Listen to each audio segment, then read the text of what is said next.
कास्की यातायात कार्यालयमा सेवा ढिलाइ सुधार भए पनि सर्वसाधारणलाई अझै हैरान। नमस्ते, म इरफान दिनमिया। यति बेला भने तपाईहरू हेर्दै हुनुहुन्छ एसएन नेपाल मिडिया। पोखरा कास्की यातायात व्यवस्था कार्यालय सेवा लिन पुगेका सेवाग्राहीहरूले केही सुधार देखिए पनि काममा अझै ढिलाइ र झन्झट कायम भएको गुनासो गरेका छन्।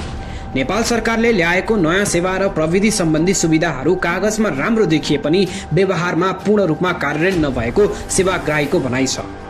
कार्यालयमा एउटै कामका लागि फरक फरक कोठामा धाउनुपर्ने अवस्था अझै कायम छ। सामान्य प्रक्रिया पूरा गर्न 2-3 दिन लाग्ने गरेको गुनासो सेवाग्राहीहरूले गरेका छन्। पहिले महिनैदेखि लाग्ने काम अहिले भने छिटो भएछ, तर अझै पनि सहज भन्न मिल्ने अवस्था छैन, एक सेवाग्राहीले बताएका छन्। त्यस्तै गरी कर्मचारीहरूले खाजा खाने समय लामो समयसम्म सेवा बन्द गर्ने, 1-2 घण्टासम्म बन्द गर्ने र सेवा प्रणाली चाहिँ सिस्टम चलेन जस्ता भन्ने समस्या देखिएको सेवाग्राहीहरूको आरोप छ।